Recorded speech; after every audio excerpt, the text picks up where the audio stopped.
E o tema que eu gostaria de dar essa mensagem é: corra com dignidade a maratona que te foi proposta. Quando eu olho para essa questão de Olimpíada, maratona e o texto que nós acabamos de ler, uma coisa que me chama muita atenção é que Paulo fala de uma coroa corruptível e de uma incorruptível. E todo aquele que vai disputar uma maratona, ele precisa se preparar para ela.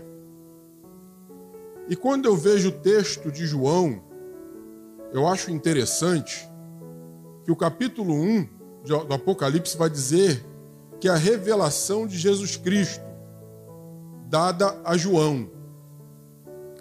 E uma coisa que me chama a atenção é que esse João que está em Patmos é o João ancião, não é o João moço. E aí eu começo a me questionar, me perguntar por que ele vai para Patmos ancião. E aí começamos a perceber que o peso da revelação que é dada em Patmos só podia ser dada a quem era maduro na fé. Não dava para ser dado a quem é menino na fé. E quando nós vemos João começar a seguir Jesus, ele segue ainda muito novo, muito menino. E lá em Mateus 17, ele tem um prenúncio da revelação, que é quando ele, Tiago e Pedro vão ver Jesus, Moisés e Elias. Ele vai ver Jesus transfigurado. E ali ele fica atônito diante da visão. Só que ainda era um menino. E depois que ele passa desse momento, não aceitam Jesus em Samaria. E aí ele com Tiago olham para Jesus e diz: Senhor, tu quer que nós oremos para que caia fogo do céu e mate todo mundo? Porque o imaturo, muitas vezes, ele não consegue entender a dimensão da obra, a dimensão da proposta, a dimensão das regras para se correr uma maratona. E ele estava ainda no início. Deus, então, permite que ele vá sendo amadurecido no processo da caminhada com Cristo. Cada um de nós começamos uma caminhada e começamos ela sem experiência. E muitas vezes não entendemos, mas Deus ele vai nos amadurecendo no decorrer da caminhada e da corrida, para que nós possamos entender e alcançar as revelações mais profundas que Ele tem a dar a cada um de nós. E é importante nós entendermos o seguinte, que imaturidade não é estado, imaturidade é condição. Porque quando é estado, não pode ser mudado. Nós hoje estamos em um processo de santificação, mas quando o Senhor nos chamar para Ele, quando a igreja se encontrar com o noivo, nós vamos estar em estado de santidade. Ninguém nos tira mais dessa condição. Mas hoje nós estamos dia após dia nos santificando, nós estamos nos abstendo, nós estamos renunciando, nós estamos deixando algumas coisas de lado para que possamos nos santificar, nos consagrar, nos dedicar ao Senhor dia após dia e com isso o nome dele é glorificado. Então, imaturidade não é estado, é condição. E quando é condição, é possível de ser mudado. Então, o imaturo, ele só morre imaturo se ele quiser. Porque o nosso Deus é aquele que ele pega o imaturo, joga dentro do processo da corrida, e no processo ele vai amadurecendo. Quer ver uma coisa? Jacó sai do meio da sua casa, da sua parentela, e em Betel ele tem uma visão. E na visão Deus fala para ele: eu sou o Deus do teu pai Abraão, do teu pai Isaque. E eu vou te levar, e eu vou te trazer, e eu vou estar contigo. Ele acabou de ter a visão, ele acorda e diz: Senhor, se tu for comigo, Se tu me levares, se tu me trouxeres, se tu fores em todo o tempo comigo, aí eu vou te servir e ainda vou te dar o dízimo. É interessante que Deus não discute com o imaturo. Deus coloca o imaturo dentro do processo de maturidade para que ele possa crescer. Ele não discutiu com Jacó, ele simplesmente falou: vai, meu filho, entra no propósito. E ali com Labão ele vai ter uma experiência, ele vai se casar 2 vezes, ele volta. E lá no Val de Jaboque é que ele recebe o toque. E todo mundo que olha para ele diz: o processo de maturidade se realizou na vida desse homem, porque ele carrega um sinal que só Deus poderia dar. Dentro dessa perspectiva que nós começamos a pensar em corrida, em carreira da fé, nós vamos ver que lá em Mateus 17, João ele tem uma visão primária do Deus glorificado. Mas em Pátimos, no capítulo 1, versículo 13 e 14, diz que ele ouve uma voz e quando ele olha para trás, ele tem a visão por completo. E ele diz: era um que tinha como um cinturão de ouro no seu peito. Os cabelos eram brancos como a pura neve e como a lã. Os seus olhos como chama de fogo. Os seus pés como latão reluzente. E quando ele falava, era como a voz de muitas águas. Ele tem a revelação completa. Ali ele está maduro para entender. Ali ele está maduro para ouvir o sobe e vem para cá. Porque no primeiro momento é: vem e me segue. No segundo momento é: vem, sobe e vê. Todos nós precisamos entender que a carreira da fé, a maratona da fé, é uma maratona porque ela não é um tiro de 100 metros rasos. Um tiro de 100 metros rasos você começa, em poucos segundos você termina. Mas uma maratona você começa e você vai passar horas correndo. E alguns percursos da maratona são subidas, outros são descidas. Outros você vai ser ameaçado por quem está correndo atrás de você. Mas o que nós precisamos entender é que, como é uma maratona, nós temos que ter paciência e entender que Deus vai nos amadurecendo dentro do decorrer da corrida. E aí as instruções que fala-se aqui na carta são interessantes, porque Jesus vai dizer: eu sou o primeiro e o último. Ele se apresenta. Aquele que é conosco na corrida, ele se apresenta. E é interessante dizer que capítulo 1, versículo 8, quando diz lá que ele é aquele que era, é o alfa e o ômega, aquele que era, que é e que há de vir. Existe um motivo pelo qual João narra o texto dessa forma. Porque entre os romanos existia um Deus chamado Aion. E quem servia a esse Deus dizia que Aion era, é e será.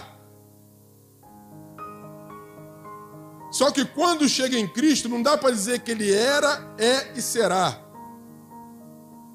Porque ele era antes do princípio. Ele é porque ele veio ao mundo para morrer por mim e por você. Mas ele não será, porque ele já está na eternidade. Da eternidade ele retornará para buscar a sua igreja, a sua noiva, para estar com ele para todo sempre. Então em Cristo não há processo de será.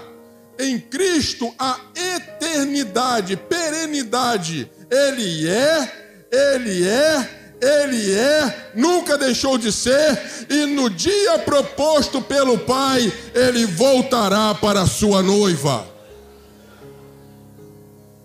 Entendendo esta condição, é importante nós sabermos por quem estamos correndo.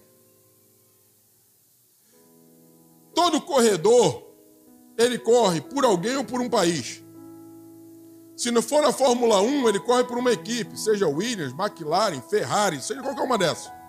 Mas quando alguém corre uma maratona, ele corre representando um país. E Jesus, quando vem várias vezes, quando nós lemos os evangelhos, é muito interessante porque ele é o nosso padrão de ensinamento e entendimento. Na carreira que foi proposta a ele, em todo momento ele dizia: eu vim fazer a vontade daquele que me enviou. Nós estamos na carreira da fé, mas por quem nós estamos correndo?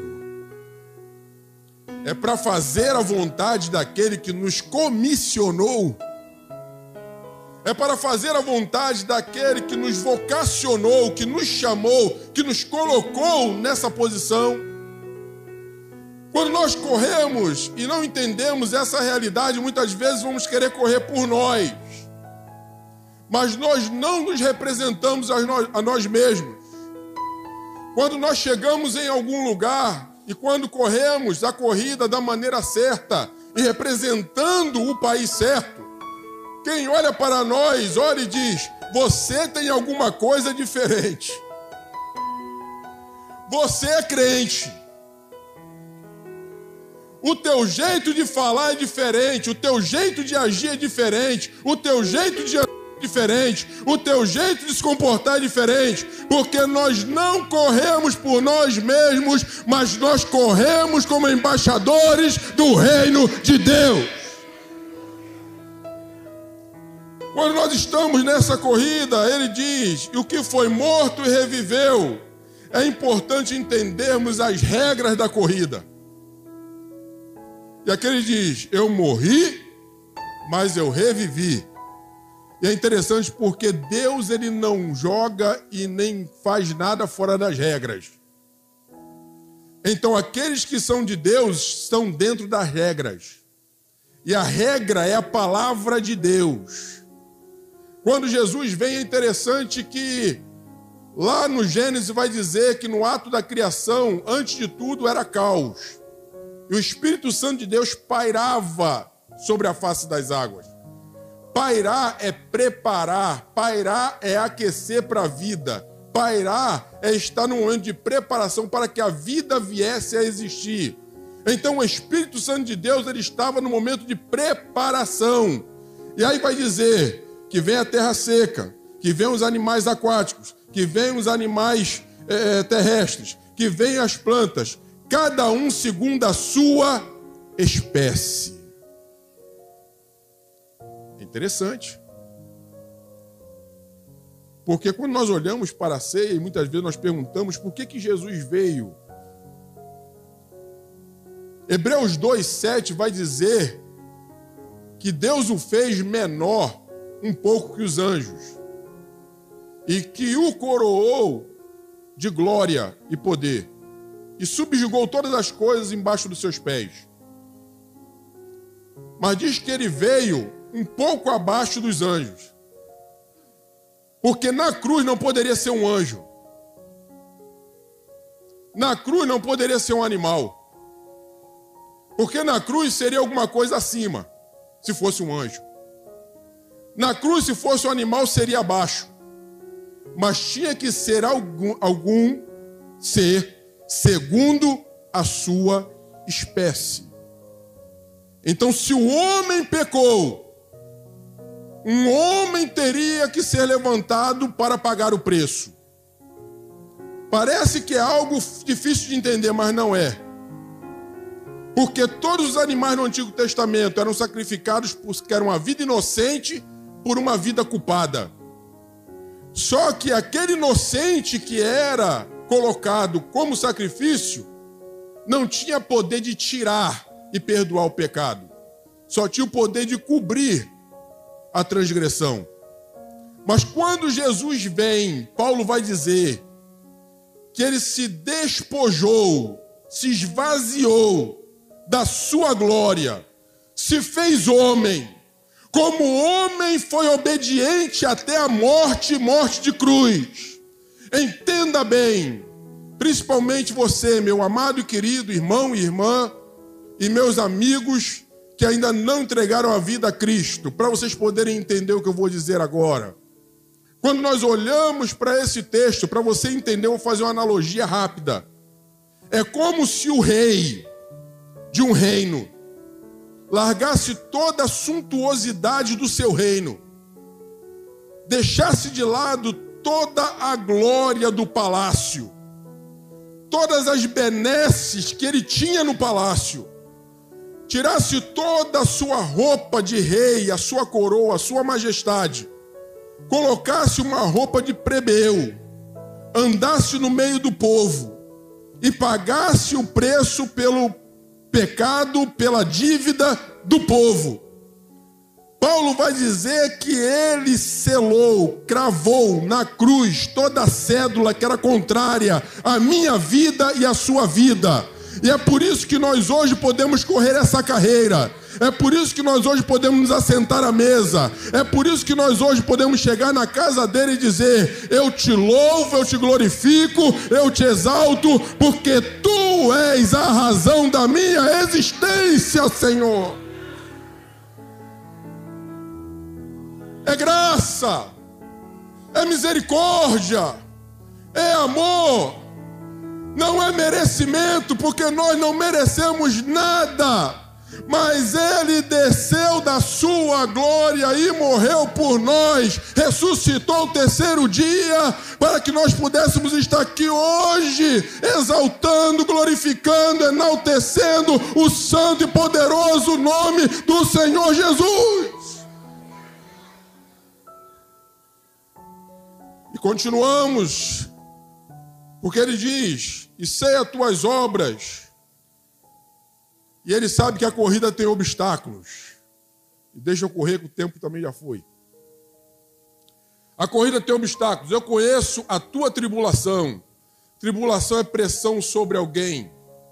E muitas vezes a tribulação, ela nasce de fora e faz pressão na parte de dentro. Muitas vezes a pessoa está na tribulação, está correndo, mas a tribulação é um obstáculo. Muitas vezes ela está em sofrimento, mas o sofrimento só revela quem é fiel e quem é conveniente. É no sofrimento que quem é fiel continua sendo fiel. Quem é na conveniência só está bom para ele quando as coisas vão bem. Mas aquele que sabe por quem corre, quais são as regras da corrida, ele sabe que tudo tem um tempo. O choro pode durar uma noite, mas a alegria vem ao amanhecer. Pode até estar passando um sufoco agora, mas Deus não deixa ninguém perdido. Deus não deixa ninguém sem socorro. Deus não deixa ninguém sem escape. Paulo vai dizer, segundo aos Coríntios 5:7, ele vai dizer: quando eu cheguei a Macedônia, não tive descanso nenhum, por fora combates, por dentro temores, mas o Deus, o Deus que consola os abatidos enviou a mim Tito. Você pode até estar na tribulação, você pode até estar no sufoco, você pode até estar no momento ruim, mas Deus levanta sempre alguém para ser uma porta e um canal de bênção para a tua vida, porque Ele é o Senhor que rege a tua história.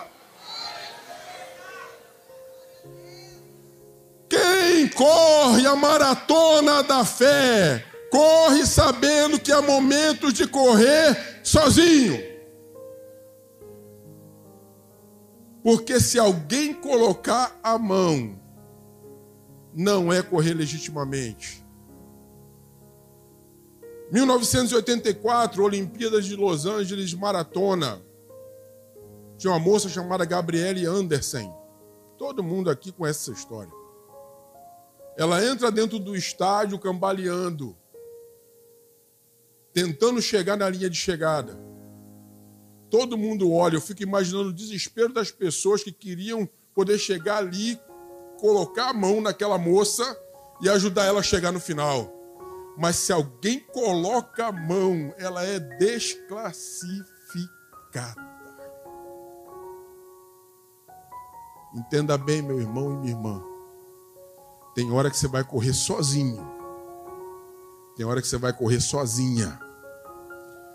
Mas aquela moça que confiou que tinha uma força além da dela, e que foi até o final e que só caiu depois que ultrapassou a linha de chegada, você que é servo e serva de Deus sabe que essa força tem nome, e o nome dela é Espírito Santo de Deus, que te sustenta, que te orienta, que sopra sobre a tua vida, te fortificando para você chegar na linha de chegada, e quando você chegar, poder olhar para cima e dizer: eu não tinha força, eu não tinha condição, mas em Cristo Jesus somos mais que vencedores. Oh, aleluia!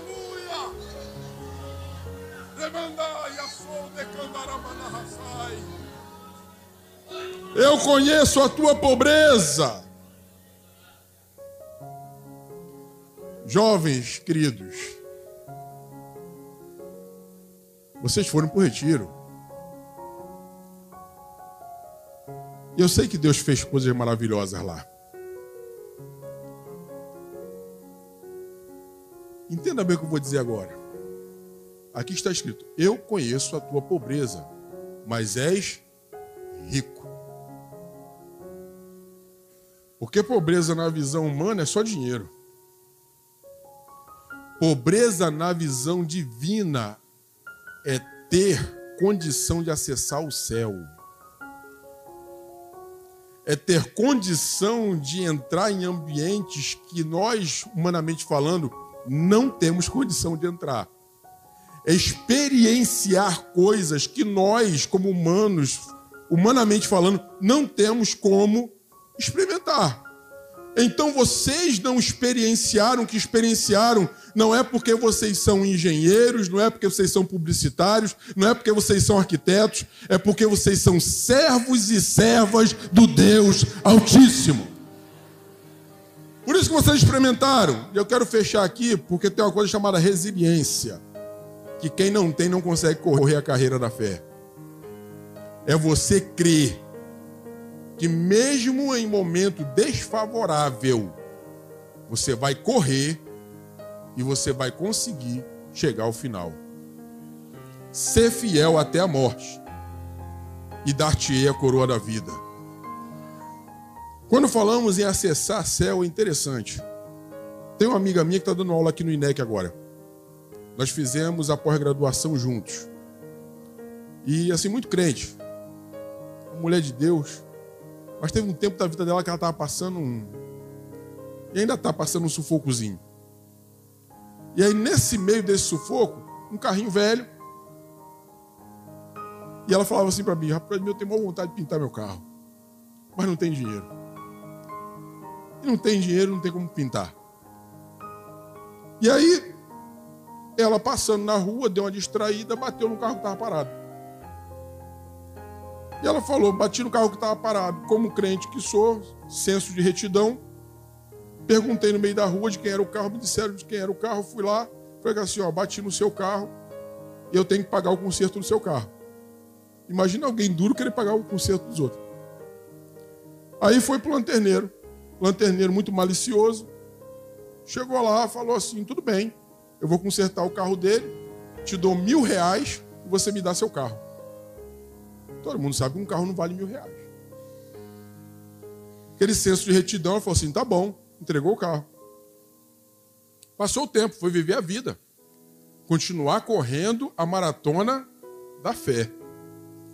Sem colocar aquilo no coração, simplesmente servindo a Deus. Aí quando foi esses dias, ela me ligou: Vaso, tu não sabe o que aconteceu. Até brinquei com ela, falei assim: o espírito de adivinhação não tem não. Isso não é de Deus, não. Conta o que foi. Tu lembra aquela história do carro que bateu, o cara pegou R$1.000, levou meu carro e tal? Lembro.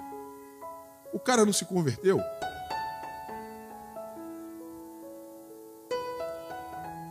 E convertido, Deus não incomodou ele para ele me chamar na conversa? E eu fui lá e ele falou assim: ó, eu agi mal com a senhora, eu agora sou de Deus, estou devolvendo o seu carro. Detalhe, pintado e lanternado. Esteja de pé, irmão.